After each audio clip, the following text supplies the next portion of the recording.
Now, if you've known me for more than 6 seconds, you know that I love every single thing about Italy, from my heritage in Naples to the food, to the culture, to their what I call type E personalities. Like, we seem to be all type A, get it done, get it done, get it done.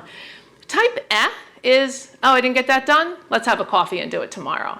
Not that Italians aren't productive. I mean, they gave us Ducati, Ferrari, and Michelangelo. So they're clearly getting something done. But when it comes to the table, there's no rush. They care about the soil. They care about where their food comes from. They still cook and enjoy a meal with family and friends. It's stunning. When I get to Italy, I feel every bit of stress leave my body, and I just relax into the joy of cooking and enjoying meals with people I love. Now, when I was a kid, my mother and father worked very hard. We didn't have a lot of money, but we always had food. And my mother could figure out a way to do what she called loaves and fishes more than we cared to admit. And this was one of her favorite summer recipes that kept us fed when things were tighter than they should be. So what we're gonna do is take some extra virgin olive oil. Actually, it's gonna seem like a generous amount because it is.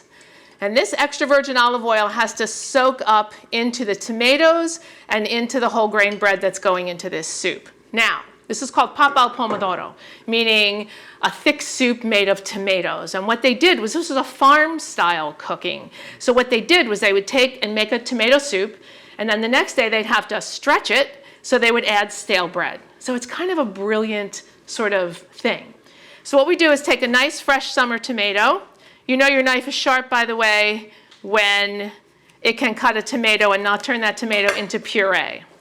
So we're going to take the core out. Now, I don't peel or seed tomatoes for this soup, and somebody, I'm sure, will call my office and say she didn't peel the tomatoes or seed them. I don't like to. I think that Mother Nature gave us the peel and the seeds, and so I use them. So you want to make a large dice of your tomato. You're going to need about 2 pounds for this soup. And you just cut them. You can see it didn't take any effort at all because my knife is, well, sharp. Then I'm going to clean my board, which I always do in between veggies. It keeps your board and your work area nice and neat, which is very Italian. And it also allows your food to not blend flavors. So this is going to go into the olive oil, which is not turned on, right? There's no sizzle. The reason the olive oil is not turned on is because while it's a high heat oil for cooking, the flavor changes quickly under heat. So I usually put my tomatoes or whatever my first ingredient is in the oil and then turn on the heat. And we'll also stir in some garlic. This soup has very few ingredients and loads of flavor. And while tomatoes are tomatoes, and we love them in salads and we love them in sauces, the beauty of tomatoes is that they're loaded with vitamin C because they're actually a fruit, and they're also loaded with a compound known as lycopene. And lycopene creates reproductive wellness. And because we cook the tomatoes with olive oil, that lycopene is 60% more absorbable by the body. So you're welcome. A little bit of salt so that the tomatoes start to release their juices. Now, some people say, can you add onions? Can you add hot spice? You can. You can make this simple soup as complex as you'd like, or use the classic recipe, which is garlic or onion, tomatoes, and bread. The next thing to go in is a whole grain bread. And what I use whole grain. Traditionally, it's a white Italian bread, but I use crust and everything, and you just tear it. And it's a bit of a workout. So you tear the bread, and it goes in.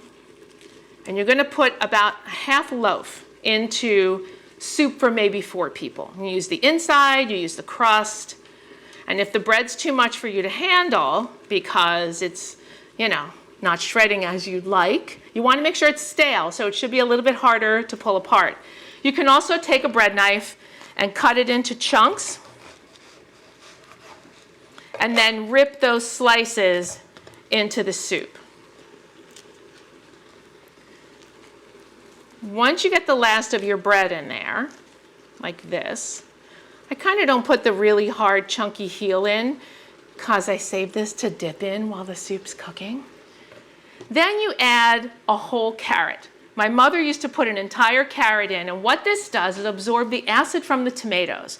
When you take the whole carrot out, what you'll find is the carrot tastes like it's been soaked in vinegar. So that's the way you absorb something known as solanine, which is an alkaloid that actually can create pain in arthritic joints. Then you add water to just cover the tomatoes. Push the bread down so it all is sort of submerged. Cover it and let it cook for 30 minutes. And when you see how creamy this gets, it will be divine. Let's season our soup. It's gotten nice and creamy. It's beautiful. Look at this. Just look how gorgeous that is. The bread has melted, so now it's like sort of a homogeneous soup. So now you want to take the carrot out and get rid of it. And now we're going to season the soup. So you want to take a little bit of your hot broth. Usually they finish off this soup in Italian cooking with a little bit of Parmesan cheese. We're not going to do that. We're going to take a little bit of white miso. And white miso is good for digestion. It's like the original probiotic. It's soybeans, salt, and grain, aged in wooden barrels so that there's live enzymes and friendly bacteria. This is like the greatest thing for digestion ever.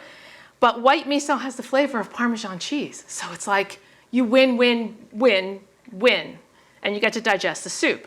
So you're just going to stir this in.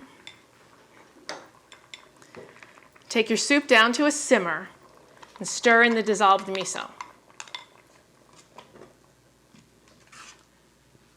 And we're just going to let that sort of simmer in all its wonderfulness for a few more minutes.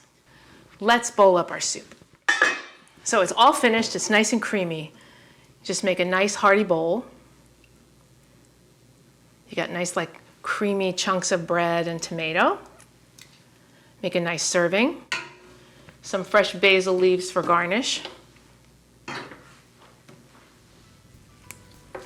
Just like a whole gigantic sprig on top. And it looks really beautiful. It's the perfect summer soup.